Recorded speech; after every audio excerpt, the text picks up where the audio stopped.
Hello and welcome to Euro Truck Sololoquy.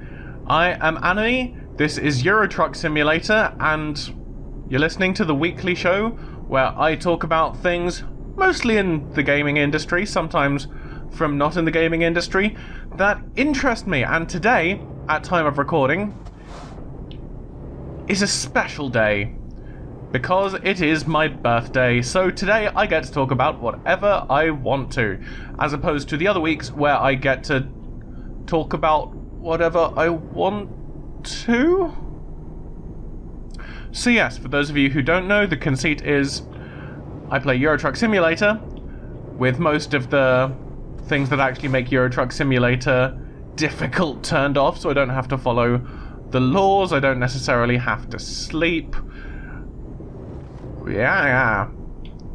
I don't really worry too much about the game, it's just a thing to have playing for me to do with my hands while I talk about some things that interest me.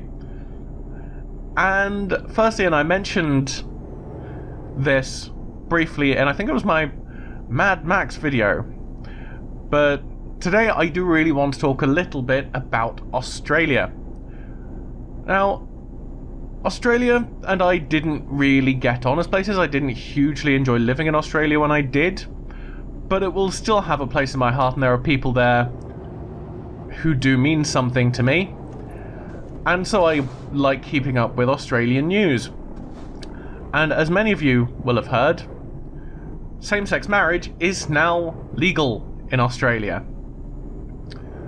And this has come at the end of quite a hard-fought campaign where the people who wanted you to vote no, so let's actually get the chronology right. So there was a vote, but before that there was a plebiscite, a non-binding referendum, where there was a postal survey where Australians were essentially asked if they wanted same-sex marriage.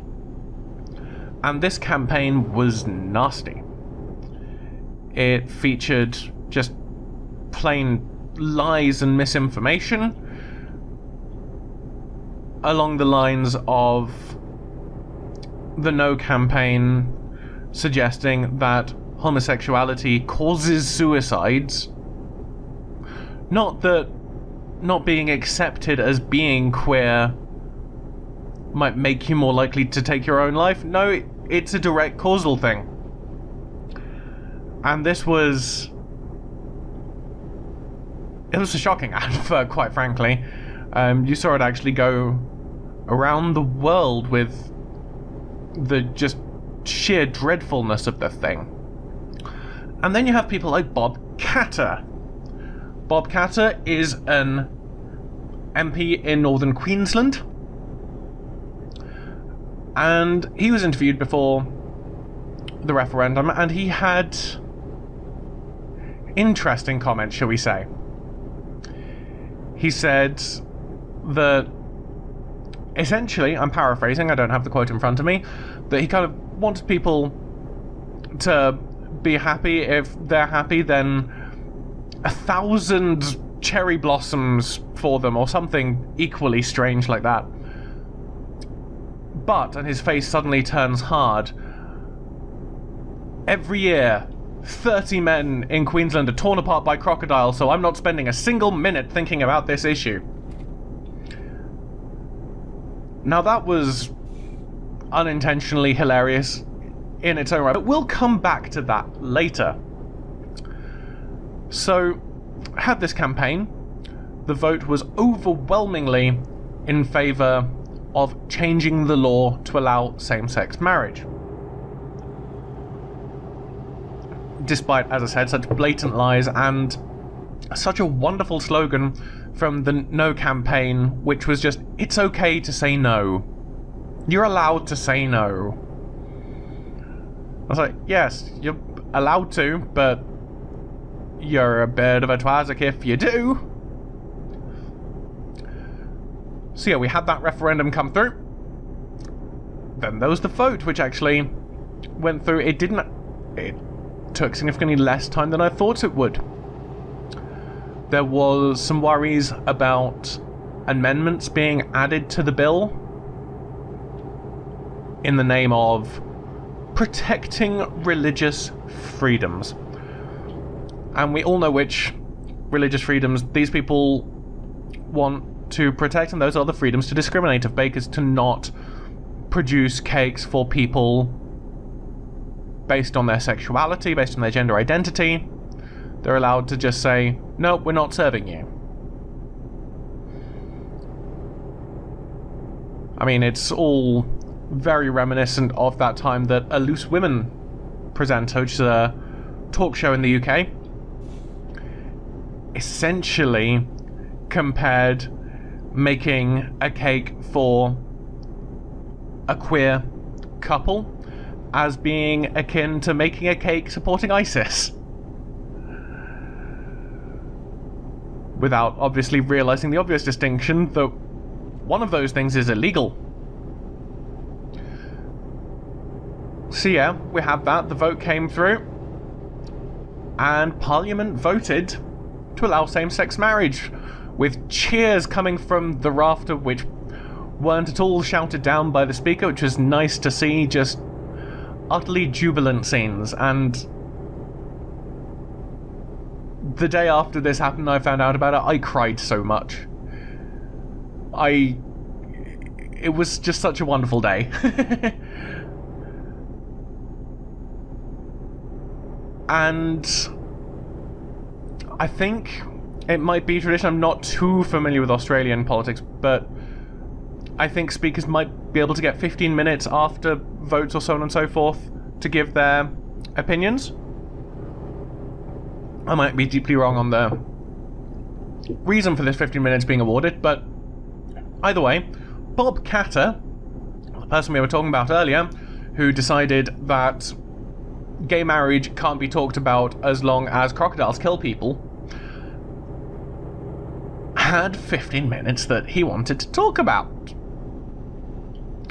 And remember his statement, which was that as long as crocodiles were killing people, he didn't want to spend a single minute thinking or talking about this. And he spent 15 talking about... He reached the conclusion that there is no AIDS in Australia, there is no HIV in Australia, except for in the gay and IV drug user community. That anybody else who has HIV, well, nobody else has HIV. Nobody. And there was a particularly baffling line where he said that essentially that queer people are more likely to commit crimes, that they've got criminal DNA, and he said some people are able to handle that and others aren't. So there's still a way to go. We know that there's still a way to go, but sometimes it's worth hearing the views of people who are, from our reckoning, just completely backwards, in order to remind ourselves what troubles there still are, that within our insular little bubbly communities, that these opinions aren't universal. Which is a shame, because it would be nice if they were, if everybody could just treat everyone else with basic human dignity and decency, even if we don't personally understand some of their defining characteristics. I don't understand people who like dressing up as animals. Doesn't mean I can't give them basic human decency. Doesn't mean I can't say that, yeah, sure, you can have your dressing as animal wedding. So yeah. Well done, Australia. I am raising a glass to you, well, a mug to you right now. It might be full of Lemsip, because it is winter here in the UK, obviously not in Australia. And I need to keep my throat lubricated. Okay. So, during the week, I saw an interesting comment on one of my videos. Now, my videos have not exactly been getting a huge amount of traffic, and that's fine. Now, I obviously wouldn't put them online if I didn't want people to listen to them, but I enjoy doing them in and of themselves. And particularly these soliloquy videos, I find that they help clarify my own thoughts on issues, so it's actually quite a useful little debating exercise for myself. And I got a comment on one of my videos, I got my first comment, and I was excited. I was looking at this comment. It was from a user called No Copyright Music.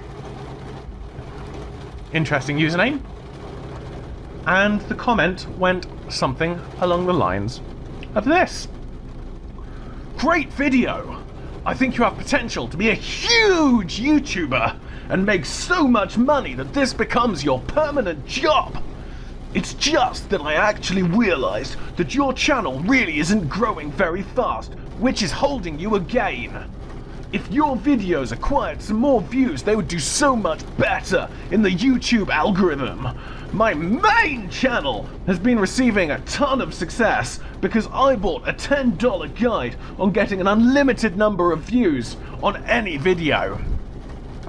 So I've paraphrased a little due to the fact that I do slightly need to concentrate on the screen and assume which words are coming next, but that was the rough gist of it.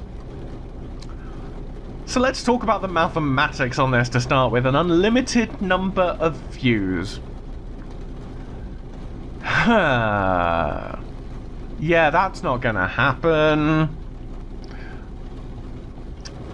There aren't enough people on the world. I can quite confidently say that no video is going to get more than 1 trillion views. Right, let's say 10 billion people as an estimate. That would require 100 sets of those people. That no video is going to get that. The older the video gets, the more the views are going to trail off anyway. It's not unlimited. Secondly, this was on the Euro Truck Soliloquy video from last week. And if you would... well, it might change later on, I hope it might.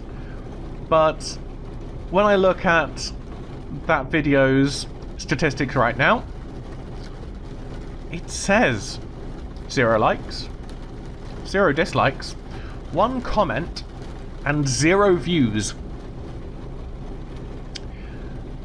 So, apparently, my video is so great that this user didn't even need to watch it to know how great it was.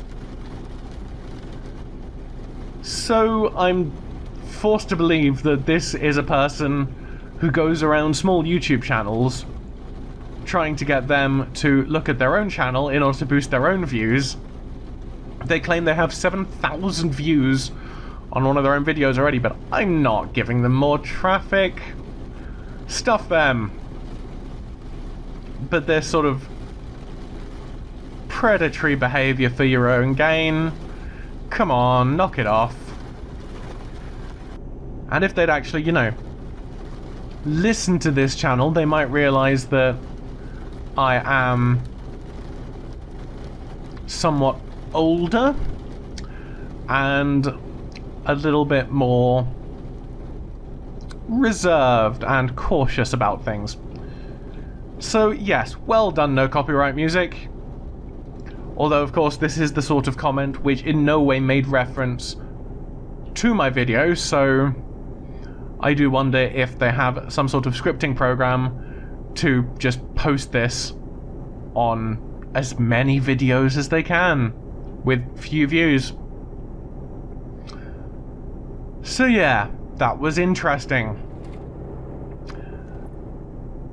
I try not to be suckered in by things like this. I try to view, because obviously if there were a way that I could get more views, I would like that, but I don't really actually publicize this all that much. I don't even talk about this on my private Facebook, not bothered to set up a Twitter. Publicizing myself is not something that I enjoy doing. So, you know, I'd rather not do it. Particularly for something where there isn't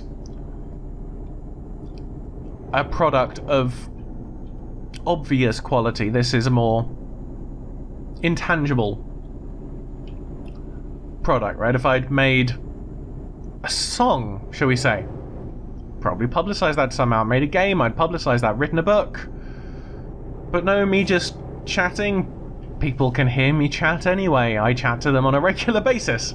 So why would I publicize that and get them to listen to me online? That just sounds a little awkward. So, yeah. I mean, 15, 16 minutes through this episode and not even really talked about video games yet. I guess that should change. I guess video games might make an appearance in this Euro Truck Soliloquy. And it's Destiny. Destiny 2. So what has Destiny done? Release a new DLC. It's exciting. Everybody likes DLC, particularly if they're good DLC, if they are content-rich DLC. If they're maybe even expansion packs. Expansion packs are the most exciting forms of DLC. However, what people don't like is having things taken away from them, which they'd, you know, previously had. Otherwise, you know, they couldn't have had it taken away from them. So what Destiny has done is it's released, as I said, released some DLC. And the effect of this is that it's ended up, I believe it's ended up raising the level cap, which means that the endgame content, which could previously be accessed by people who'd only had the vanilla game because the vanilla game was all that was there, those people can no longer play the endgame content. And you can't get to the endgame content anymore without buying the DLC. Now, that is insidious. Multiplayer games should, as much as possible, be an open courtyard for people to play with whomever they want. People shouldn't feel pressured in order to... well, people shouldn't feel pressured into buying more content just in order to be able to play with their own friends, and that's what's happening. And I've got a feeling it's going to shoot Bungie in the Bungie have shot themselves in the foot here. Because what they have essentially done is raised the base game price. They have meant that there is more in the base game, but that the base game is more expensive because you don't get the full game by just buying Destiny 2 now. You need to buy Destiny 2 and this new DLC in order to be able to still keep playing once you're at the level cap. At least fully. And it might have been acceptable if this were the end situation, if these endgame activities were only introduced in the DLC. That might have been acceptable, but then Bungie would have had to make sure that the base game for Destiny had more interesting things going on. And quite frankly, it's just not okay to take things away from paying customers. They had an assumption when buying the product that they would be able to have access to X, Y, and Z content that was pre-publicized. These are the people at launch. The people after launch had an expectation to everything that was in the game at launch. Right, the game itself becomes its own advertisement.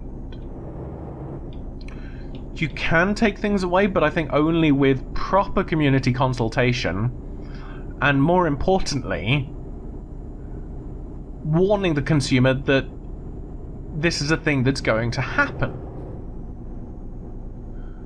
And saying, hey guys, there is only a month left to engage in these raids, then they will be gone.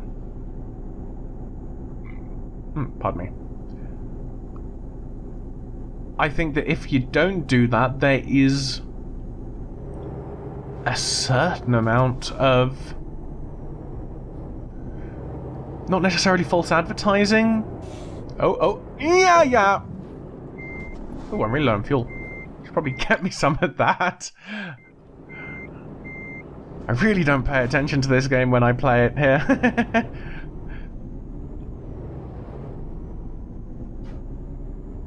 But it is just disgusting.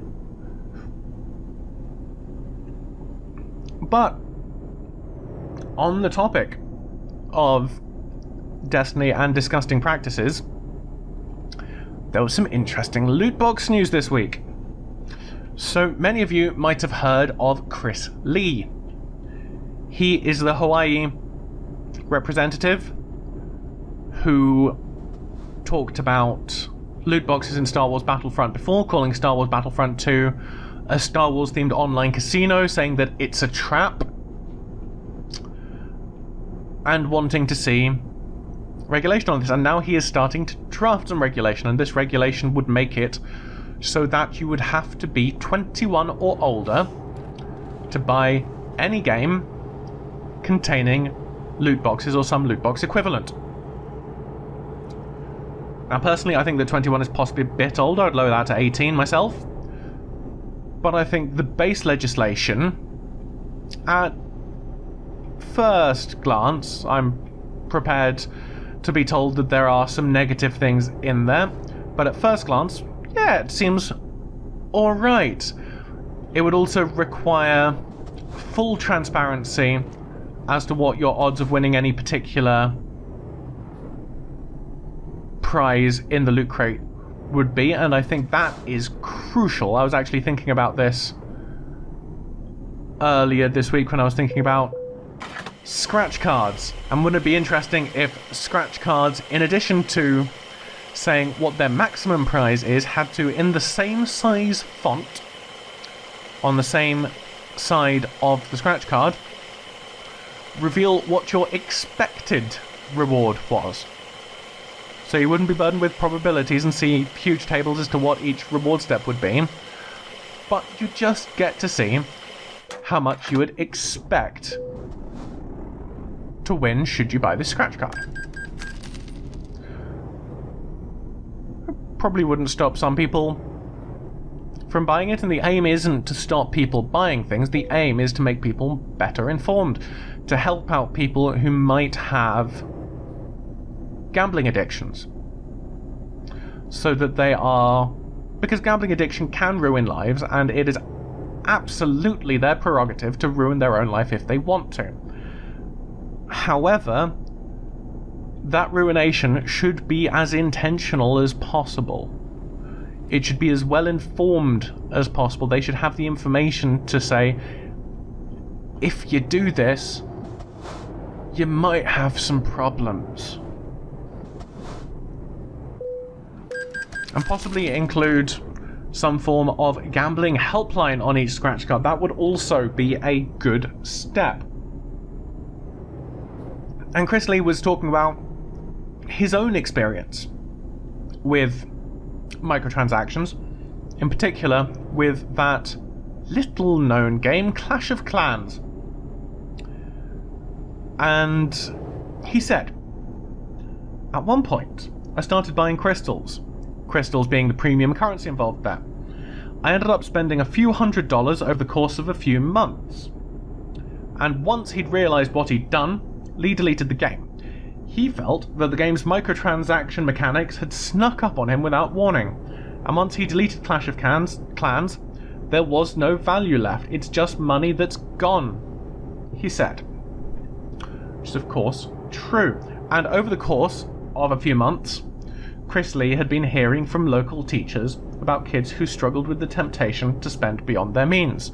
Sorry, I should mention before I continue here that this interview was courtesy of Kotaku UK. Go check them out if you want to read more about this. But he'd been hearing from local teachers about kids who struggled with the temptation to spend beyond their means.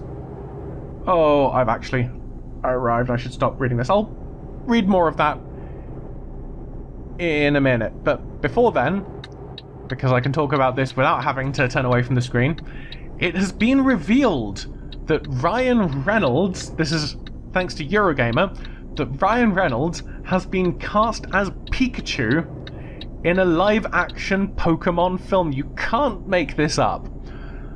This sounds terrifying. No one wants to see live-action Pikachu sparking electricity from his rouged cheeks. What? Pikachu is one of those things that's adorable in cartoon form and in plush form, but in live action form? No, get it away from me.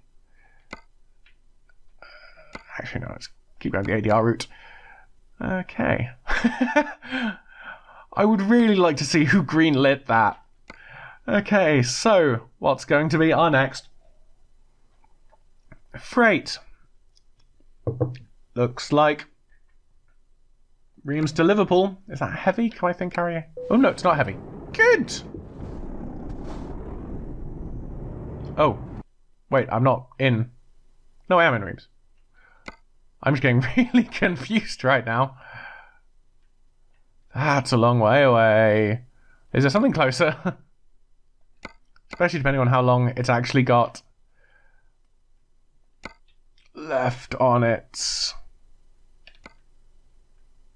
I don't know, let's go for that one. That one might be closer. Ah, stuff it, let's just get a bit of freight from this place that I'm actually at. Ah, the Carrefour.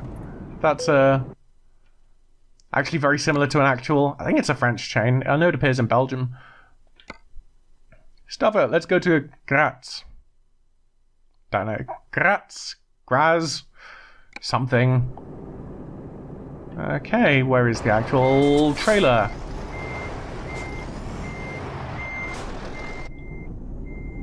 I mean, I'd be interested to see how the live-action Pokemon film would actually do, but that just sounds like nightmare fuel. Oh, dear Lord. Okay, let's... So yeah, let's attach this trailer and let's go. Well, that actually did remind me that... Oh, no, I'm good. That... Oh. That shows how much attention I'm paying. But no, I'm in the process of trying to learn some Italian because I'm heading to Italy on holiday in a few months. I'd always like to know a little bit of the language before I go, so I've opened up Duolingo, which I'm sure many of you will know. It's a fairly well-known language learning site. And it did please me that at some point one of the translations was Mario and Luigi are plumbers. Duolingo, sponsored by Nintendo. Not actually sponsored by Nintendo. I don't think it might be. I mean, it seems unlikely for Nintendo to do that, but hey, Nintendo have done weirder things. Okay, let's go back on the open road. There we go. Okay, so back onto the serious topic of loot boxes. So over the course of a few months, Chris Lee had been hearing from local teachers about kids who struggled with the temptation to spend beyond their means in-game microtransactions. Lee cited one conversation about a kid whom, he heard, had stolen their parents' credit card to pay for their gaming habit. He says several families reached out about spending thousands of dollars on microtransactions. Now, first things first, anybody who spends thousands of dollars on microtransactions, particularly in a single game, I feel like there might be some form of issue going on there. I feel like some sort of legislation which says that video games have to pop up some sort of information about responsible gambling and gambling helplines after every X dollars of purchase. I feel like that wouldn't be unreasonable. Again, nothing that's stopping people playing the game or buying things. But just information and advice and saying that, hey, you look like you might be showing signs of being a problem gambler. Now, the kids who stole their parents' credit cards, yes, the parents should have had a better grasp on their credit cards, but let's be honest, if one of the parents has a handbag in which is a purse containing their credit cards and that's left around, as it frequently is in the same place, that's gonna get picked up unless the parents are locking away their wallets and their purses in safes when they get home.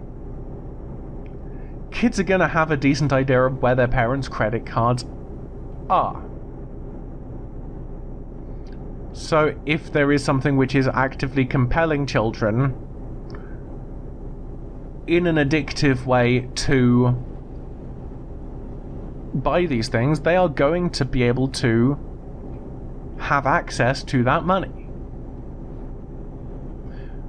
A lot of them might not use it, but some of them might succumb to the temptation. So I feel like there is actually a certain onus to at least the classifications board to tell parents that, hey, your kids might be subjected to a form of psychological manipulation and possible, I mean, it's hyperbole, but possible psychological torture. Right? Getting strong cravings for things that they cannot have in order to improve their gaming experience, and it is a thing that games can affect you. People often talk about the virtual world and the real world. It's like, no. The virtual world is a real world. It might not be made of flesh and plastic and metal and wood. It might just be made of information, but that information is real. And it affects people. So I feel like, yeah, some legislation to at least inform people that they might be buying their children something that could tempt the children to steal the parents' money.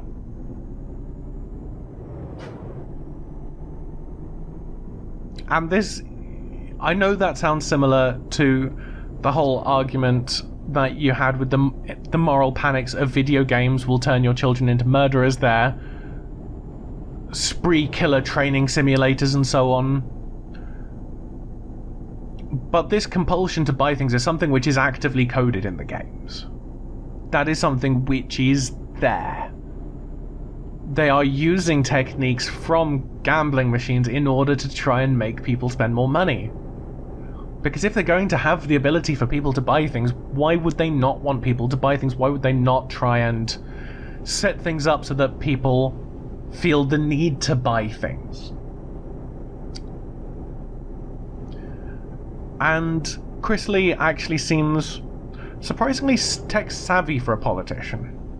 because he also noted one of the potential problems with legislating age based on sort of age restrictions for games based on microtransactions. And that is that the game you buy on store shelves might not be the game that you have in a couple of weeks. I mean, Bungie's demonstrating that. Right, with their taking away of endgame content. That game that you have today is not the same game you had last month. And developers could start the game, no microtransactions, and then patch them in later. Getting around the rating system, at least for a while, particularly for, say that you release your game in November, you get lots of people to buy your game for Christmas, your kids boot it up, it looks all nice and fine, you see no microtransactions, you relax and you let your kids play with it. Then there's an update in January, which adds microtransactions, and suddenly the classification needs to be raised. And your kids have these psychological temptations which you are not aware of. I think possibly the easiest way around it, that I can think of at the moment, is have a set rating. Right, so say you release Star Wars Battlefront 2, doesn't have any swearing, the violence in it's not particularly gory or over the top, it's all rather subdued, let's classify it as a 12. And you say to publishers that if this game does not remain a 12, firstly, it's not going to get recategorized. It's not gonna happen. So if they put in anything which would raise the age classification, that game is no longer legally able to be sold in that particular country. And you have a massive fine levied on you. Now you'd have to be careful because there are some products which would make some changes and be unaware that this would raise the classification. I get that. I think that a certain amount of leeway is possible, but in terms of microtransactions, that's a fairly cut and dried thing. If people are spending extra money in your game, then it is just an 18. I don't know why that was a song, but it was a song. But yeah, I think there are ways around this. Around the problem of games constantly changing. And it'll be interesting to see what the method that they come up with is, and it'll be interesting to see whether EA and Ubisoft and Activision, Blizzard and Warner Brothers have the political clout to stop these things going through. I hope not, but we'll see. Okay, so that's about all the news I want to talk about this week. There's about 20 minutes left on this podcast and a decent amount of this journey left. So I think I'm just going to talk a little bit about the games that I've been playing this week. So this week, I've been playing some Stardew Valley. I've been quite enjoying it. It's, for those of you who don't know, it's Harvest Moon. For those of you who don't know what Harvest Moon is, it's a farming game which has 4 distinct seasons. You can grow different crops in those 4 seasons, except for winter where crops don't really grow at all. You can have animals, you can milk your cows, get eggs from your chickens and your ducks, get wool from your sheep and so on. You get lots of these products and you sell them in order to get bigger and better stuff, to upgrade your house, to get better coops and barns, better silos, more seeds. And yeah, been really enjoying it. Winter has been a bit tough there's a combat system in the game, because of course there is, it's a video game. And got to the bottom of the mines, that was all nice and dandy and relatively easy, with some, you know, decent weapon upgrades. And then I got to the desert, and oh my god, the combat in there is so much harder. And it's gotten to the point where the difficulty spike, despite the fact this game shouldn't really have a difficulty spike, as it's the sort of game where you can do what you want and you'll be rewarded for whatever you do, but it's like, I've got it into my head that because it's winter and you can do very little else, it's either excavating in the mines or fishing, and fishing, the fishing minigame is really bad. I really don't like that minigame. So I've got to do the combat thing, and I just keep dying. Because the enemies have gotten so much harder, and they're so much more tenacious, and but yeah. It has gotten to the point now where I'm just like, I'm scared to turn it on because I don't want to do that. I suspect that I'll get to a point where I get a new weapon. I managed to save up for a lot of a katana or something like that, where the combat will become a bit more manageable, but at the moment, oh Christ, it's a turn off. But if you're okay with not doing sort of the mining thing going on, although it seems to be the best way of getting some of the, that's iridium ore, which is one of the most useful, so it's the high-end ore, which lets you upgrade your tools to their maximum variety and gets you lots of other things. But where am I going? Oh, I'm going to Austria, aren't I? For some reason I thought I was staying in France. That's really confusing me. But yeah, if you're fine with not getting that so quickly, I think you can get it from other means, like with mining, like with fishing and so on. Then it's a pretty fun game. I'm probably going to do a video on it at some point. But talking about videos, I do kind of want to talk about Hellblade. Now, Hellblade won a few awards at the Game Awards, and you might have noticed that I've not actually talked about the Game Awards because I don't really care about the Game Awards.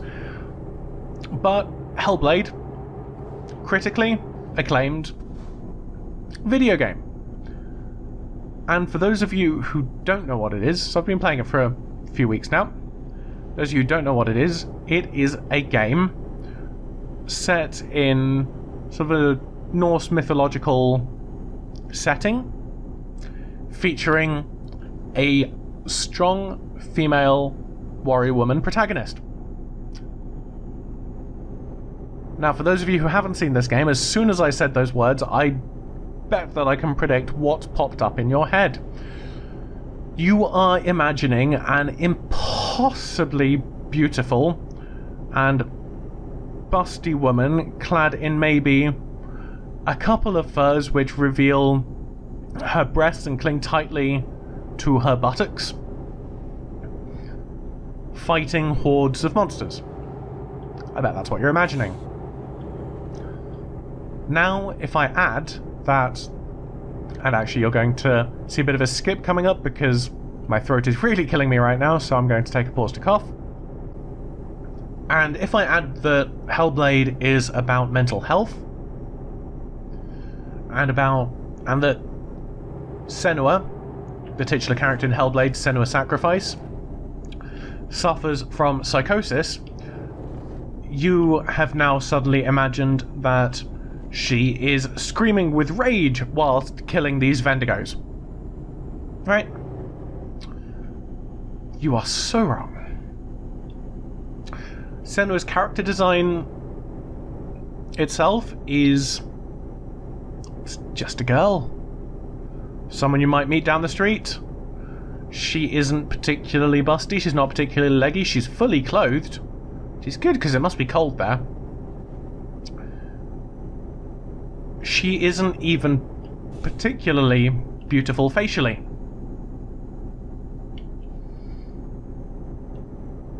She's just a person. And that's really nice. And secondly, the depiction of psychosis that it uses is... So I've never suffered from psychosis. I have some mental gribblies going on, but never suffered from psychosis.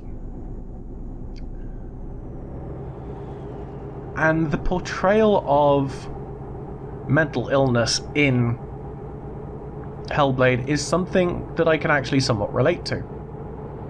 Not because I've ever suffered from it in that sort of degree, but how it does it is...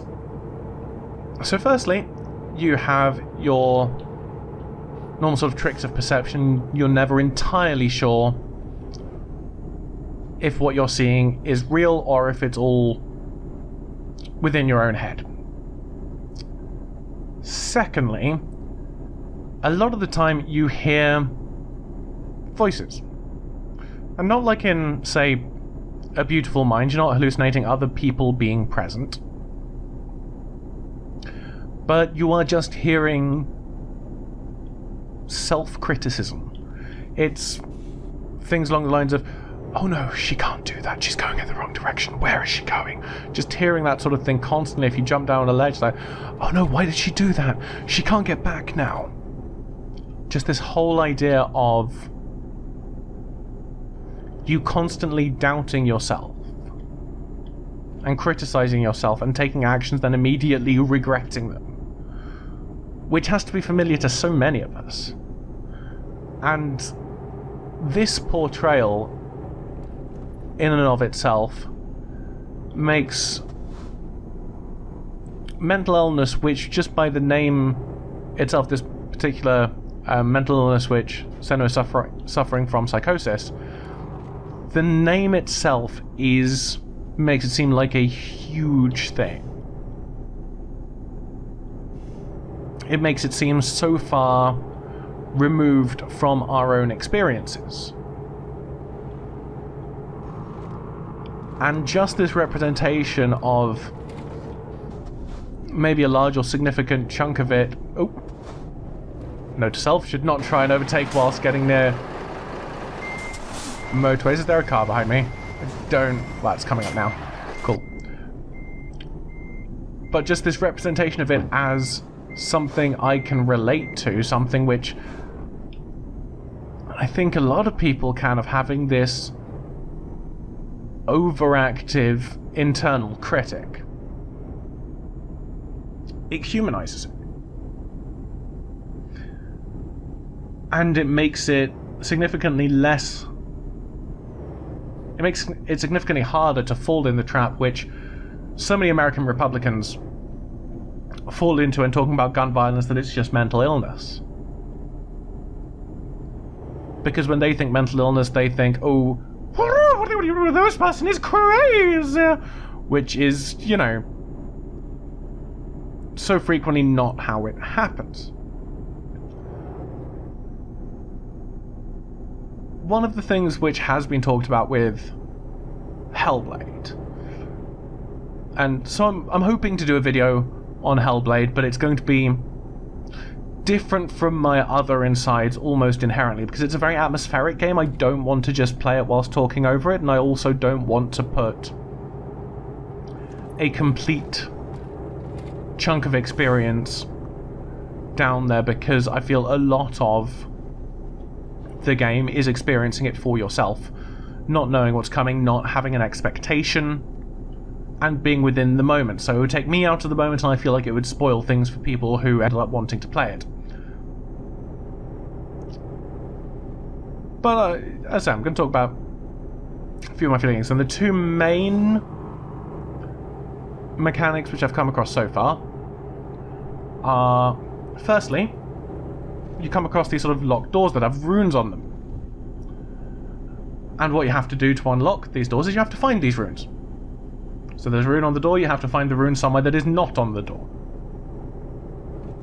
And these runes will be somewhere in the environment. So you might see, I don't know, a rune that looks like an A. And in order to make that, you have to line up two fallen trees and, I don't know, a branch with a cuckoo's nest on it.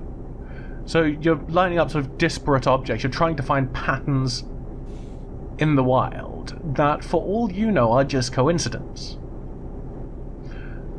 And it's seeming to represent that overly analytical style which you can have with when sort of confronted with problems which you can't immediately do something about. You're trying to find any way to... You're trying to fit your round pegs as easily as you can into these square holes. You're trying to force them through, even if that's not what it was initially meant for, and that is a really good bit of narrative gameplay. One might almost say ludonarrative consonance. Secondly, the second mechanic which goes on is combat. Now, this was dangerous for Team Ninja. Team Ninja? Ninja Theory. The other one. Not the Dead or Alive guys. The other one. Combat, because, as many of you will be aware, mental health is often linked to violence. And that isn't helpful. And it places a huge stigma on those with mental illness because it just assumes that they will be violent. But I quite like it in Hellblade, and I'll tell you why. Hellblade does it in a way that makes the combat not seem real. Your enemies come almost sort of from the smoke. They're conjured from the ether, and you have to fight them. And for me, this almost seems reminiscent of sort of your inner demons. It's not you fighting something external, it's you fighting something internally. But on top of that, it also kind of represents for me this idea that if you don't fully understand something, if you haven't got a grip on what you're dealing with, you're more likely to tilt at windmills, to go full throttle at what you have, even if that isn't the right thing to do, because that's human nature. And that's my interpretation of the combat. I might be wrong, but it's an interesting thing to think about. And particularly the more I think about this, the more humanized Senua becomes. The more her motivations and her reactions seem similar to mine, even though her background is nothing like mine. Even though we are in no way related, we share none of the same thought processes, but I can see why she's doing what she's doing, and if her brain isn't working the way it should be doing, I can still see why that's happening, and that's a good thing. And I really like that this exists. So I think that if you have the opportunity to buy Hellblade, it is not at your full normal $60 price. I think at the moment, because of the Game Awards, it's even at 25% off its usual asking price, which is about half the price of a regular AAA game. I would suggest you check it out. However, there are caveats that I found. I've not been able to play more than half an hour of it at a time. It gets overwhelming and genuinely upsetting for me. There are bits where I've just almost been feeling overwhelmed myself playing it. So, firstly, do be aware that it might not be something that you're going to be able to play for extended periods of time. And secondly, make sure that you are in a good mental space when you play it. Just, please, take care of yourself. And I want to let anybody who does suffer from mental illnesses know that not everybody thinks that you're kill crazy. A lot of us just don't necessarily understand what you're going through, and but we would like to help support you in any way possible. So yeah, I think that's a nice point to end this week's Euro Truck Soliloquy. I will possibly be back next week, possibly not. My partner's on holiday leave from next week, so I might just be spending the time doing things with her rather than recording videos, but I might do one anyway. We'll see how it goes. So if you've enjoyed this, please like this video. If you want to see more like this, please subscribe to my channel. If you have anything you want to say on the topics that I've talked about today or any others, please do leave a comment, and I hope that you have a lovely rest of your day. Goodbye.